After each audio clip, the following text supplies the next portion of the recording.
Hey everybody. This morning I am re-recording a session on how to use AI to actually generate code or to develop applications. Um, Obviously, as a software engineering students, I don't want you to take this video and use it as a way to cheat, but I suppose you could do that anyway, just on Google or just fiddling with AI on your own.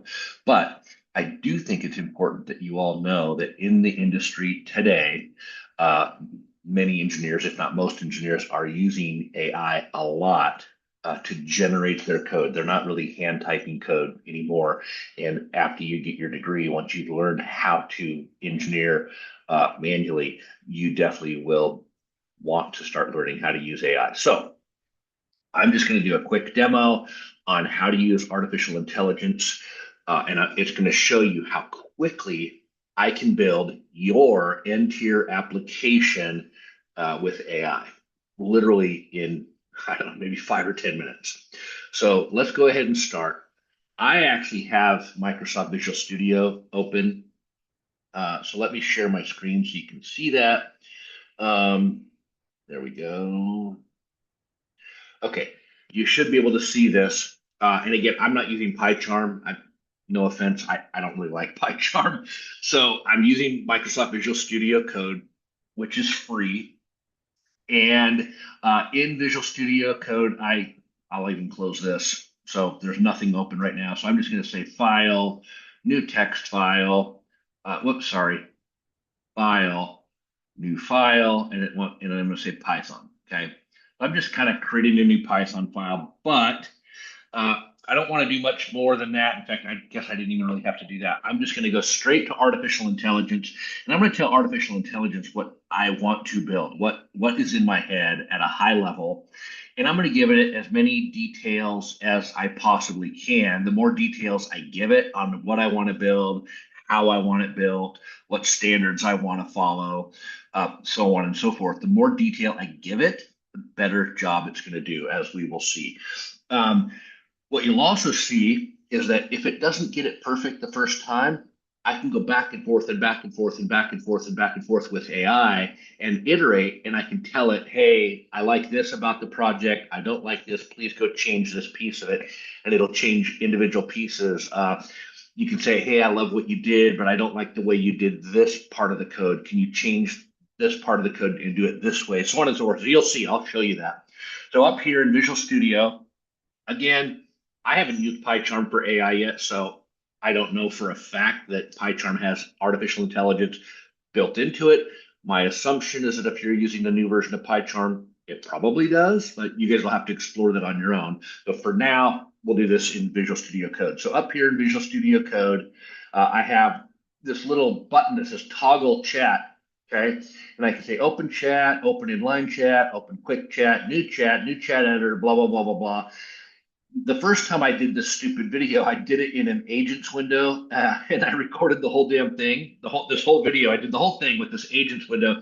Unfortunately, the agents window pops up in a pop-up window over the top of Visual Studio, and it didn't record it. It just kept recording Visual Studio Code in the background, so you guys couldn't see anything that I was doing. So I'm just going to say inline chat, which is actually already open down here. Okay. So what I'm going to do is I am literally just going to say, please create a Python application. It's important that I say Python application in Visual Studio Code because unlike PyCharm, Visual Studio Code lets you write applications in many, many, many different languages. Python is one of many languages it supports. So if I don't tell it what language to build this in, it might build it in C# or Node.js or Java or something else. Okay, it's going to choose for me. I want it to be in Python because Python's what we know. So there you go. Okay, please create a Python application that uses an n-tier architecture to access uh, data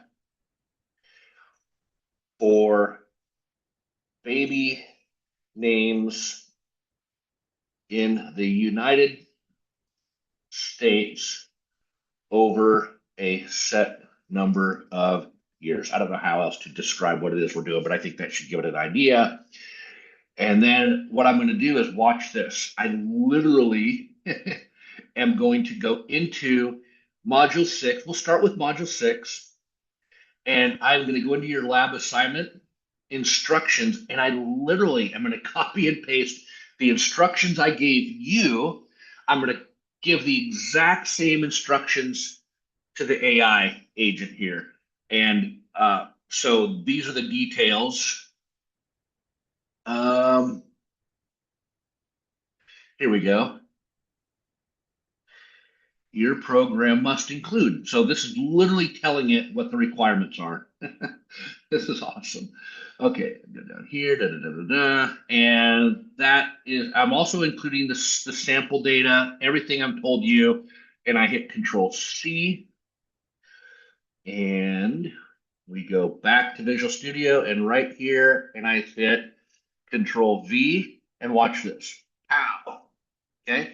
Now notice up here it says, okay, I'm analyzing. So it's reading my instructions, and it says, I'm going to implement the 3 required files directly in your workspace with end tier, blah, blah, blah, blah, blah, blah, blah, blah, blah, blah, blah. And what it's saying is, hey, I want to create a virtual environment. Are you going to let me do this? I'm going to say, yeah, go ahead. Please do that.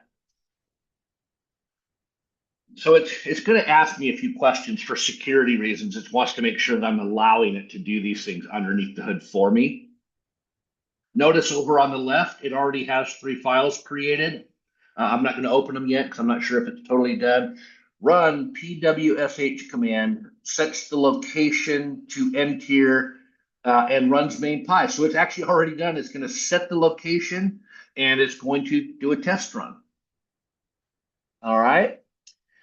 I have the interpreter path configured. Next, I'll do this. So it's telling you what it's doing, blah, blah, blah, blah, blah. If you want, I can add light validation in the setters. Yes. So it's working on the setters and the getters right now. And it says, do you want me to validate what people enter when I'm setting these properties? And I'm going to hit, yes, please do the validation. So it says, okay. This is pretty cool. I will add light input validation to the name model right now, blah, blah, blah. Validation edits are in place. Now it says run the pwsh command. So it's basically saying, I'm going to run main.py again, allow. Just kind of testing as it goes under the hood. If you want, I can also add a small try except block in main.py to print friendly error message. So basically it said, hey, this thing's basically done, but would you like me to add some error handling? Well, sure. I think any good software engineer, yes, please add the error handling. I'm going to keep the, by the way, I'm going to keep the changes.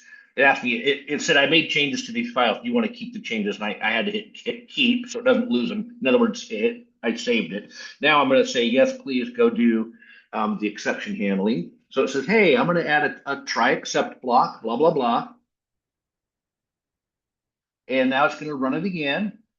Oh, actually, it changed the file. I got to keep remembering it's changing the file. Okay, go ahead and run it again and test it. Make sure it's working. What changed? I wrapped the name read names and the print loop in a try except block. Perfect. And it ran. Look at this. Here's the output. Okay, that it ran right here. Okay, so let's go to this and let's see what it did. Okay, so here is the main.py. Look at this. I didn't type a freaking thing. From name, import name. So here's my import. It's importing from the name class.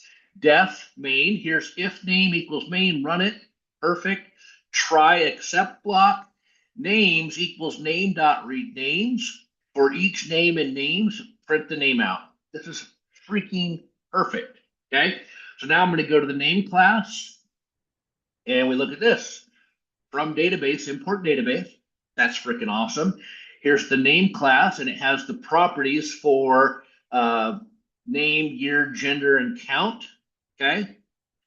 And um, here's the name mangled names, name, year, gender, count. So those are the properties that are being hidden inside the class. Here's all my setters and getters. Now look at this. One thing here is that it created the setters and getters with methods, which is fine, set and get functions. That totally works. Maybe we specifically want it to use property attributes. So I can make a modification to the code and say, please modify the name class instead of using get and set functions, please use properties in Python. And we may decide to do that in a second. Here's my static method for read names. It goes and it says the raw data is database read names. So it gets the raw data from the database, and then it basically goes for every entry in raw data, it just returns a name list. Okay, so it just iterates through here, goes and creates a new name object and returns it, which is cool. This is not exactly how I would have written that loop, but it's efficient. I kind of like it. And now we go to the database class. You'll notice for now, the database class is returning a hard-coded list of names, right? Which is exactly what you guys did in week 6. This is freaking awesome. This is great. I like it. So now what I'm going to do is I'm going to go back to your assignment. Actually, let me run this really quickly. I didn't even run it. Let me go through here. We go to main, and I'm going to hit run in dedicated terminal. So I'm just going to say run it in the terminal. Did it do it? Oh, yeah, it's running. Okay, there it went. So it ran, and main, and there's my output. It ran. Okay, 1, 2, 3, 5. I got 5 records back. And in the database class, 1, 2, 3, 5. Okay, so it is. It's totally working. Beautiful. Now, we're going to go over to here, and I'm now going to go into lab 7. And I know what you're thinking. You're thinking, oh, well, okay, Jackson, that's all well and good, but it really needs to talk to the database. Easy enough. I am just going to go to my assignment instructions, and I'm going to say, I'm I'm going to type. I'm going to print all this in.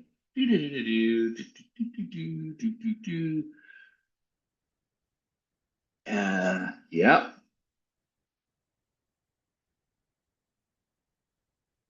I don't have to go this far. I can just go to right there. Control C. Okay. Go back to Visual Studio. And now I'm going to go back into my little chat session.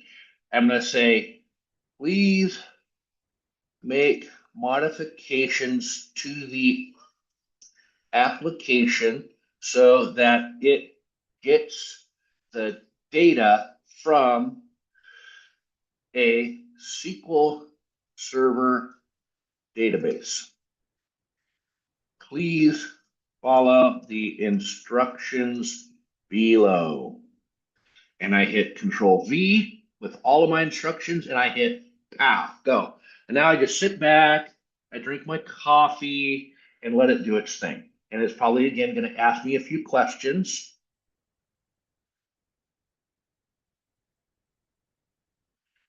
It's still using in-memory stub data. So next we're going to rewire it to the database SQL Server. Perfect. Oh, select the Python. Do I want to allow this? Yes.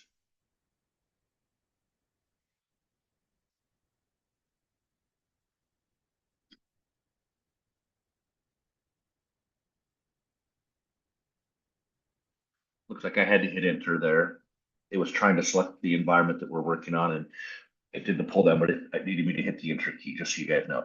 Okay, set the location to end here, blah, blah, blah. Yes. Oh, it just tried running it, and it said import PYMSXQL, the module an error, module not found error. So it realized, oh crap, I can't do this. I have to actually install pymsSQL. So it's actually going to run a pip command. Do you want to allow this in the session? Yes. It's asking me because just allowing artificial intelligence to willy-nilly install whatever the hell it wants is probably not a good idea. So it's verifying. Okay. Do you want to run this command from the command line? It's going to go run Python exe import pymsSQL. Da, da, da, da. Yes. Go ahead and just let it do this. Okay. It got a syntax error, so it's trying. It says, "Oh, I got to fix something." Okay, it went and it fixed something. So it's going to try to run it again. So will you let me run this again? Sure. Go ahead and run it again. Let's run it as testing. It says, "Oh, select table order by blah blah blah blah blah." There's some sort of a pymsSQL exception. Something's wrong here. Let me try this again. So I'm thinking, okay, go ahead, try again. It's iterating. Got another error. Go ahead, try again. It's getting it, don't worry. Another syntax error, try again. There, it's getting closer, try again. It's making slow progress, kind of the same way we write code. I've confirmed the real SQL schema and will now edit all three files. So it took a while to figure out what the SQL Server Database was. It's actually communicating with the database now, and it understands what the table names are and stuff. And it made some changes. So keep. And now it looks like it's done. It says, hey, the code changes are complete. I want to run it and make sure it works. So I'm going to hit OK, go ahead and run it.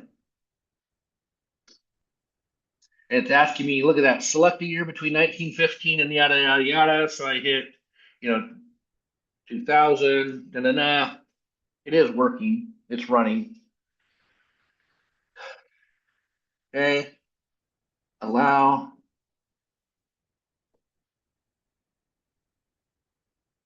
By the way, I'm not really paying that much attention to what it's asking me. Every time it prompts me, I just say, yeah, yeah, yeah, yeah. It probably would be a good idea that you really do pay attention to what AI is trying to do, especially if you're at work and you could accidentally screw up production databases or something like that. But for here, we're pretty safe. Um, Natural next step. So it says, hey, this is all done and running, and I verified it, and it looks like it's working correctly. The next steps for you might be add a second query while we're using the same architecture. So right now we just have one query that's running and working based on our assignment instructions, and AI is saying, hey, I'm done. You want to do another query or whatever? So I'm like, well, I don't know. Let's go see what it did to the database class. Here, let's look at this. Look at the changes. So class database, there's a class method that gets the connection, okay? Just like this, okay? Look at that. It has a connection property up here or attribute hidden. And then here's my read names class. I pass in the year and the gender. Okay, I might want to pass in the name too, but right now it's just year and gender. Whatever, that's fine. Here's my query that it wrote. And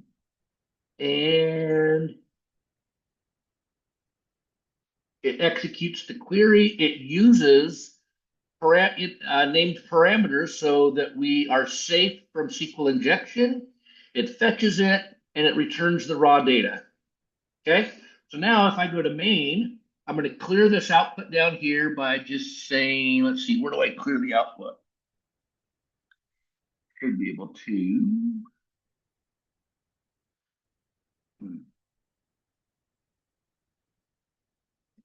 I can't find where I clear the output, so let me just run it. It's fine. Here we go. Select a year. Oh wait, no, sorry, that's not going to work.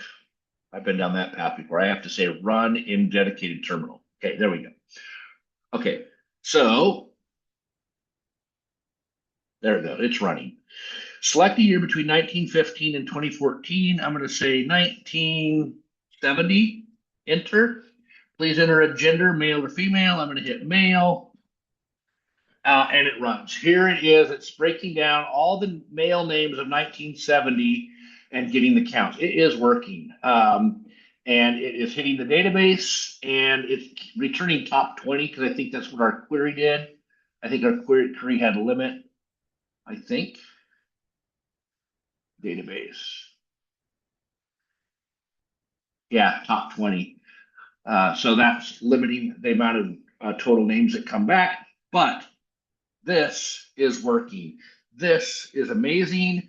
It did a pretty good job. Now what I can do is I can come over here and I can just iterate all day long. So for example, I can say, this is great.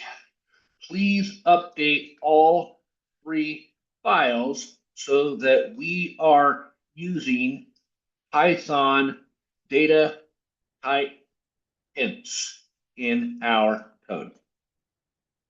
Watch this. I will add type hints across all 3 files while preserving the current behavior. Look at it. It's already doing it. Look.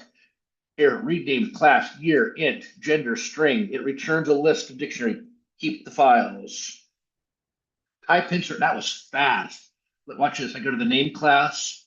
Look at this. Just like that. Now, name string, year, int, gender string. It returns nothing, so on and so forth. Oh, no, it returns none, which would be by default an empty list. Okay, look at this. All using type hints.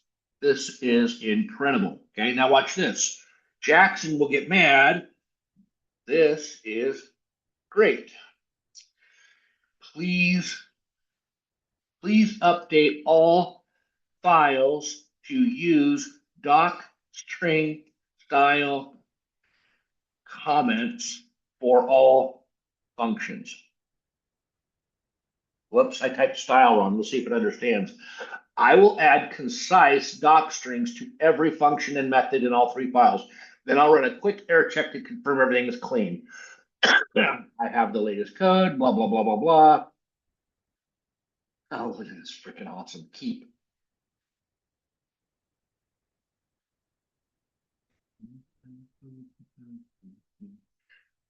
Okay, it says it's all done. Let's see how well it did. Let's go to the name class.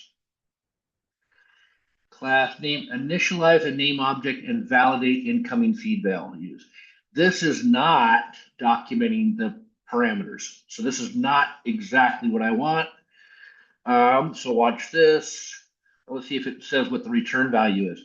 It doesn't even say what the return value is. It just basically is giving me a description. So watch this. Please update the doc string comments to describe all input parameters and all return values. Okay. I will revise every existing doctrine to explicitly list input parameters and return values. Okay. There's 1 file change. It's going, it's going, it's going. See, so now we can just keep going back and forth and back and forth and back and forth and back and forth and iterating and iterating and iterating and iterating until we're happy with what we got and we think we can turn this frickin' project in and get an A. So look at this. Look what it did. I mean, this is freaking incredible, right? Absolutely incredible. Now, the point I made before was that you kind of have to know Python or you kind of have to know software engineering before you can use AI. If I did not know software engineering, I would not even know what to be prompting the artificial intelligence agent to do. I wouldn't know what to tell it. I wouldn't know that I'm supposed to be using type hints. I wouldn't know that I need docstring style formatting or comments. I wouldn't know that I need to create an n-tier architecture. I wouldn't even know what that was. Neither would, I mean, an AI wouldn't know to do that. So all of this stuff is great. And even in my instructions in the database class, if you read your guys' assignment, we gave it specific instructions to use PyMSSQL. Okay. And otherwise, it probably would have used a different library almost positively. So we are more comfortable with PyMSSQL. So it specifically used that because we told it to. That was part of the requirements. So this to me is not only incredible, this is also the future. Your software engineering jobs are not being taken away. AI is not going to replace you. AI is going to make you more efficient. AI would have no idea what the frick to do if we're not telling it and giving it the commands and giving it very specific sets of instructions. The more specific and detailed your instructions are, the better job it's going to do. So I hope you like this video. I hope you like what this is doing. I hope you don't use it to cheat. Although I guess if you want an A and you want to cheat, more power to you. But you're going to have to learn how to do this in the real world if you want to get a real job. So I encourage you to understand AI, understand what the potential is, and I want you to fiddle with it if you want. But please, for now, write your code by hand. I think you'll be better off. If you have questions, please let me know. And I will talk to you guys all soon. I hope you enjoyed this.